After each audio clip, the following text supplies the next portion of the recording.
ટ્રોફીના નામ જાહેર કરીએ તે પહેલા દિનેશભાઈની 1-2 મિનિટ માટે 2 શબ્દો કહેવા માટે હું એમની આજ્ઞા માંગુ છું. શિવ શક્તિ સેન્ટર સાથેનો મારો નાતો એ છેલ્લા 5 વર્ષથી છે. આ દેશમાં જ્યારે 32 વર્ષ પહેલા આવ્યો ત્યારે મારી ને અરવિંદની એક જ ઈચ્છા હતી કે માં બહુચરને આપણે અમેરિકામાં બેસાડવા. દિનેશભાઈ એ વખતે ગારફિલ્ડ હિન્દુ સેન્ટરમાં શાસ્ત્રીજી તરીકે હતા અને એમણે જે કીધું કે મનની વાત જાણી લે છે, સત્ય હકીકત છે. અને એક વખત જ્યારે હું મંદિરમાં બેઠો હતો ત્યારે દિનેશભાઈએ મને પૂછ્યું કે તમે કંઈક મનની અંદર આશા રાખીને અહીંયા આવ્યા છો માની પાસે. ત્યારે મેં દિનેશભાઈને મારા જીવનની સત્ય હકીકત કહેલી. એના માટે અત્યારે સમય નથી આપણી પાસે, પણ જે માએ મને અહીંયા મોકલ્યો ને મને જે બીજું જીવન આપ્યું ને મારા કુટુંબને, એ માટે મને એક મહેચ્છા હતી મારા દિલમાં કે માં બહુચરને અહીંયા બેસાડવા. એ જે સંકલ્પ હતો એ આજથી 5 વર્ષ પહેલા દિનેશભાઈનો મારા ઉપર ફોન આવ્યો કે હસમુખભાઈ તમારી ઈચ્છા હતી કે માં બહુચરને અહીંયા લાવવા છે. મેં કીધું આપણે એને લાવનાર આપણે કોણ હતા? એની જો ઈચ્છા હશે તો એ જરૂર અહીંયા પધારશે. અને જ્યારે શિવ શક્તિ સેન્ટરમાં જ્યારે પ્રાણ પ્રતિષ્ઠા મહોત્સવ હતો ત્યારે સમય ઘણો ઓછો હતો. માં બાલા ત્રિપુરા સુંદરી બાળા સ્વરૂપે અહીંયા પધાર્યા અને 2 વર્ષ પહેલા માની આજ્ઞા થઈ કે હવે બાળા સ્વરૂપમાંથી એમને મોટા સ્વરૂપે બિરાજમાન થવું છે. આજથી 2 વર્ષ પહેલા પ્રાણ પ્રતિષ્ઠા મહોત્સવ ઉજવાયો માં બહુચરનો અને શ્રી સાંઈ બાબાનો.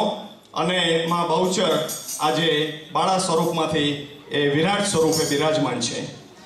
આ માટે હું શ્રી દિનેશભાઈનો જન્મનો ઋણી છું, માનો તો ઋણી છું, પણ દિનેશભાઈનો પણ ઋણી છું કે 25 વર્ષ પછીથી માની અંદર શ્રદ્ધા રાખી અને દિનેશભાઈએ મને સામેથી ફોન કર્યો કે તમારી જે ઈચ્છા હતી માં બહુચરને બેસાડવાની તો મૂર્તિ લાવો તમે ત્યાંથી ને આપણે પ્રેમથી બેસાડીશું. એ દિવસથી માની આગળ મેં પ્રતિજ્ઞા લીધી કે હે માં, તને લાવનાર હું કોણ? તારા વગર તો પાંદડું નથી હાલતું, પણ તું જો અહીંયા સંકલ્પપુરથી આવી છે તો હું દિનેશભાઈની આગળ મેં એટલું વચન આપ્યું છે કે જ્યાં સુધી માં મને શક્તિ આપશે, જ્યાં સુધી મારા હાથ પગ ચાલશે ત્યાં સુધી હે માં હું તારી સેવા કરીશ. રાસ ગરબાના પ્રોગ્રામ 27 વર્ષથી આપીએ છીએ, પણ છેલ્લા 5 વર્ષથી મેં નક્કી કર્યું કે પૈસા કરતા પરમેશ્વર મોટો છે. પૈસો તો આજ છે ને કાલ નથી, પણ માની સેવા છે. અને જે 1000 હાથવાળી છે, જે 1000 હાથવાળી છે એની પાસે મારે શું માંગવાનું એ જાણે છે. તો છેલ્લા 4 વર્ષથી ગ્રુપના સાથ અને સહકારથી આ નવરાત્રિનો પ્રોગ્રામ આપીએ છીએ. અને દિનેશભાઈનો એમના આશીર્વાદ, માની કૃપા કે 9 દિવસ સતત શક્તિ એણે આપી છે. અહીંયા ગરબા રાસના પ્રોગ્રામ કરાયા છે. અને એ ઉપરાંત તમારા સૌનો પણ ખૂબ આભાર કે તમારો સાથ અને સહકાર અમને મળી રહ્યો. તો આપ સૌનો ફરીથી સાથ અને સહકાર અને માં જગદંબા આપ સૌને તાળીઓના તાળથી વધાવો હસમુખભાઈને. અને હવે આવે છે આ 3 ટ્રોફી મૂકી છે, એમાં ત્રીજો નંબર આવે છે ત્યાંથી શરૂ કરીએ પછી ફર્સ્ટ નંબર લઈએ ભાઈ. આપણે ત્રીજા નંબર નથી જવું મારે, ત્રીજામાંથી બીજામાં, બીજામાંથી પહેલામાં જઈ અને ટ્રોફી આપી છે. મારા ટ્રોફીના 3 યજમાનો છે. એક જીગી જતીન પટેલ, એક હિમાંશુભાઈ ભાવનાબેન પટેલ અને એક તારાબેન રમેશભાઈ પટેલ. એ ત્રણેય ફેમિલી બંને જણા પતિ પત્ની સાથે અહીંયા આવે અને આ ટ્રોફીના જે વિજેતા નક્કી કર્યા છે હસમુખભાઈએ અને બીજા 2-4 ભાઈઓ હતા જે તમારી સાથે ટીમમાં. જજ કમિટી અહીંયા હતી, એકલો મારો નિર્ણય નથી, પણ સર્વાનુમતે જે કંઈ નિર્ણય છે નિસ્વાર્થ ભાવે, તો એ નામો અહીંયા આવેલા છે. તો એ નામો જાહેર કરીએ. ઓકે, ત્રીજો નંબર જ્યાં ટ્રોફી સૌથી છે એનો એક દીકરી 9 દિવસ સુધી અમારા બધા જોતા હતા. તમને લાગતા છે મહારાજ ઉભા ઉભા કેમ ગરબામાં જોવે છે? શું માના ધામ જુએ, માના નામ જુએ અને તમારો ભાવ જોતો હતો. તમારા કયા ભાવથી, કયા દિલથી, કઈ શ્રદ્ધાથી તમે રમો છો ને કઈ મસ્તીથી. હું ઘણા બધા જોતો રહી મસ્તીમાં રમે જ જાય, કોઈનું સામે જોવે જ નહીં. કોઈ દ્રષ્ટિએ અમી બેન જોજો તમારો ઊંધું કરીને અમે જ જતા હોય. પછી એક મારા ભાઈ છે ભરતભાઈ દરાના વાઈફ શોભાબેન, ઊંધું એવા સિન્ડિકેટની પોતાની ધૂનમાં જ બાજુમાં કોણ છે હું જોવાનું, આપણે રમી જાવ જે હોતે એ ધૂન હું જોતો હતો. તમારી સાથે ગરબાનો ભાવ જોતો હતો. ત્રીજા નંબરની સૌથી નાની ટ્રોફી આવે છે રીતુ દિનેશભાઈ પટેલ. રીતુ બેટા ઊભી થાય જ્યાં હોય ત્યાંથી. અને હિમાંશુભાઈ ભાવનાબેન પટેલ પ્લીઝ અહીંયા આવે. ક્યાં કે ભાઈ મામા બાલ આવો. અમારા મંદિરના ટ્રસ્ટી છે હિમાંશુભાઈ ભાવનાબેન પટેલ. એમના હાથે આ ટ્રોફી રીતુ દિનેશભાઈ પટેલ. રીતુ બેટા આગળ આવો, માતાજીના ગરબા આગળ જઈને ઊભી રહે બેટા તું, ને ત્યાં તને આપશે માના સન્મુખ. ત્યાં ઉભા રાખો માતાના મંદિર આગળ. એટલે માના ગરબાનું પણ લઈ લો ને ભાઈ આપણે સ્વામીજી.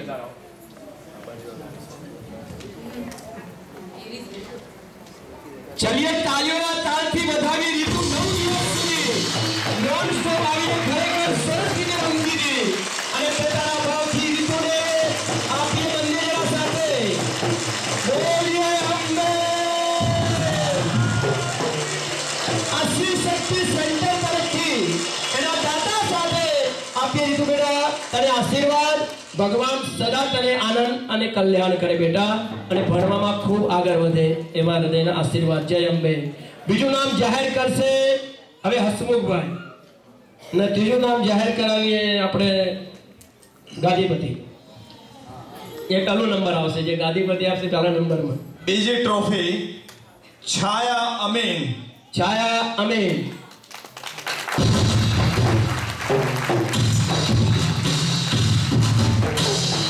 શ્રી રમેશભાઈ અને એમના પત્ની શ્રી તારાબેન કોઠારી સ્વામી અને રમેશભાઈ ભગત.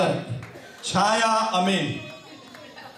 મગ બનાવનાર મારા ભગત. હા, મગ વાળા ભગત સ્વામી ક્યાં મંદિર બેટા તું ત્યાં જાઓ અને ત્યાં ઉભા રહી તમે જો રમેશભાઈ.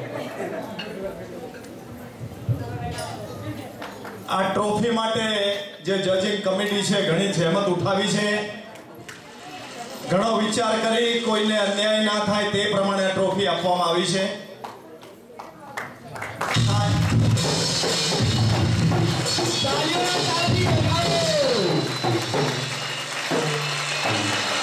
તમને સાચું કહું, મને 5-7 દિવસ સુધી ખબર નથી ટ્રોફી બનાવીને આવવાની છે. આ લોકો મને સરપ્રાઈઝ આપી છે. આ મંદિરનો લોગો મૂક્યો પણ મને ભાઈએ ફોન કરીને એમ નથી કીધું કે આ લોગો ક્યાંથી લેવો, અને એમને રિસીપ્ટ આપેલી એમાંથી લઈ કોપી કરાવીને લઈ આવ્યા. એ મંદિર તરફથી નથી પણ મંદિરનું નામ છે. પણ એમને નક્કી કર્યું કે 9 દિવસ આપણે જોઈએ કોણ સરસ રમે છે. હવે આવતા વર્ષે પણ જોઈશું. એમાં કોઈ મોટા બહેનનો નંબર આવી જાય એવું નહીં જોવું. મોટા બહેન બરોબર રમતા છે 9 દિવસ, તો ભાઈનો પણ આવી જાય. પણ 9 દિવસ સતત રમવું પડે. એક દિવસ આવીને કપડાં પહેરે, એક દિવસ પેન્ટ શર્ટ, એક દિવસ જીન્સ, એક દિવસ શોર્ટ્સ પહેરીને આવી રમીને જતા રહે ના ચાલે. 9 દિવસ સુધી ઇન્ડિયન ડ્રેસ સાથે રમે. અને હવે સૌથી નંબર 1 અને એના વિજેતા છે એ જાહેર કરશે ગાદીપતિ. પણ ખરેખર આજે નક્કી કર્યું છે ટીમે બરોબર માર્ક કરતા હતા અને 9 દિવસથી જોતા હતા અને નક્કી એમને કરી લાવ્યા છે. અને ખરેખર પરિવારને આ ટોટલ ખર્ચો પણ એમને આપ્યો છે. તે પરિવારને પણ આશીર્વાદ. આઈએ હવે જીગી ને જતીન પટેલ પધારે. પણ ત્રીજું નામ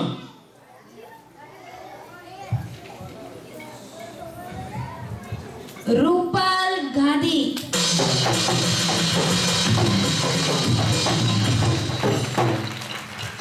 ઓછી તાલીઓ છે. પહેલા નંબરની આટલી તાલીઓ હોય છે, આપણે ત્રીજા નંબરની તાલીઓ આવી રહી છે. મારે પહેલા નંબરની તાલીઓ જોઈએ છે.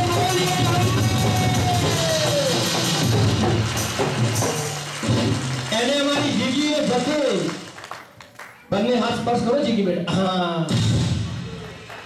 ફરીથી વધાવો તાલીઓના તાલથી.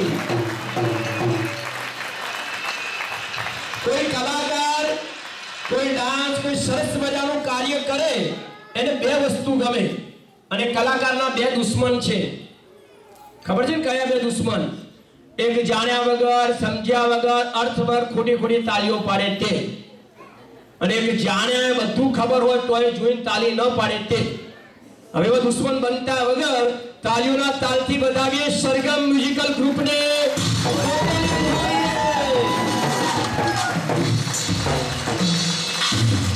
હવે આ 9 દિવસ સુધી એમને સેવા આપી છે ભાઈ કોઈ પૈસા કોઈ પ્રાઇઝ કઈ નક્કી નથી કર્યું પણ એવી સેવા ન લેવાય મા પાસેથી લેવાય તમે વિચારો હું એવી સેવા લઉં દિલમાં દુઃખ ના થાય 9 દિવસ સુધી અમને મને માંગ્યા નથી મારી પાસે ગઈ વખતે નતા માંગ્યા છતાં પણ મારી ઈચ્છા હતી અને બ્રાહ્મણ છે ને એ લે ખરો પણ પહેલા આપે અને પછી લે તે બ્રાહ્મણ ભિક્ષા લેતા પહેલા બ્રાહ્મણ જ્ઞાનની દીક્ષા આપે તમને અને પછી માગે છે ભિક્ષા એટલે હું માગ્યા આપીશ તો ખરો ભલે એમને ના છે પણ હું આ બધાને ફૂલ નહીં પણ માતાજીનો મંદિરનો આશીર્વાદ છે આમાં પૈસા નથી તમે અમાઉન્ટ ના ગણતા અંદર પણ મારા રૂપી આશીર્વાદનો ભાવ ગણજો અને આપી અને હું વધાવવા માટે બોલાવીએ છીએ યસ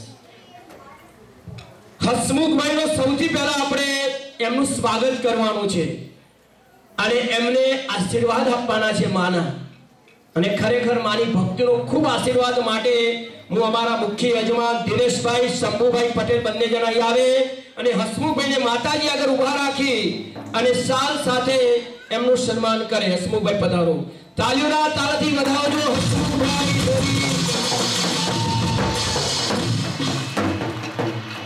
ચલીએ જય અંબે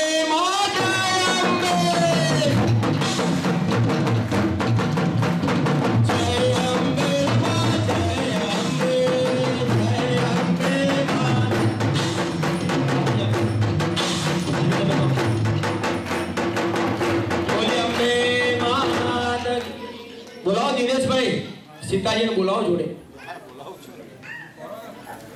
દિનેશભાઈ જોડે આવી જજો ભાઈ હા તમારે હસમુખભાઈને સાલ ઉડાડે અને જે બોક્સ છે હસમુખભાઈને આપવાનું છે દિનેશભાઈ તમારે અને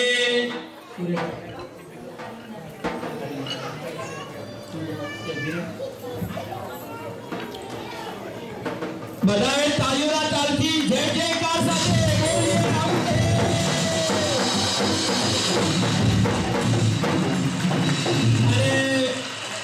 એમના ધર્મપત્ની અરવિંદાબેનનું સ્વાગત દિનેશભાઈ એમને આપી દેશે અને એમનું સન્માન પૂર્વક માનવ આશીર્વાદ છે એમને માં સદા સુખી સમૃદ્ધિમય બનાવે આપી દેજો બેન એમને તાળીઓના તાળથી બધાજો અરવિંદાબેન મહેશભાઈ સુરેખાબેન મોદી હવે એમના નાના ભાઈ છે કે મોટા ભાઈ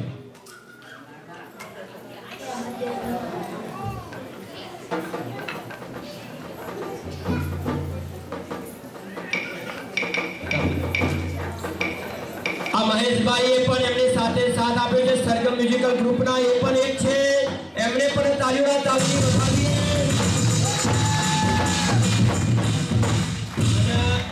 એમનું સન્માન કરે છે ડોક્ટર શિરીષભાઈ પટેલ એન્ડ લોપાબેન અમારા મંદિરના પ્રેસિડેન્ટ અને બંને સાથે આવે અને બંનેનું સન્માન કરે મીડિયા પર મોટાભાઈ પધારો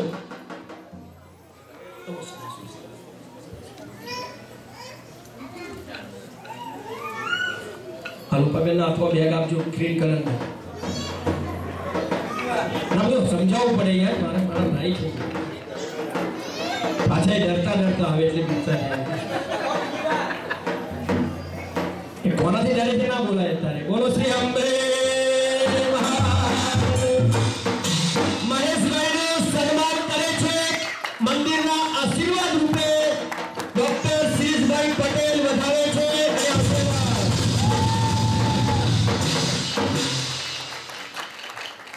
અને સુરેખાબેન જે માતાના સ્વરૂપમાં છે ખરેખર હું શક્તિ કહું છું બંનેને આ બંને શક્તિ છે સુરેખાબેન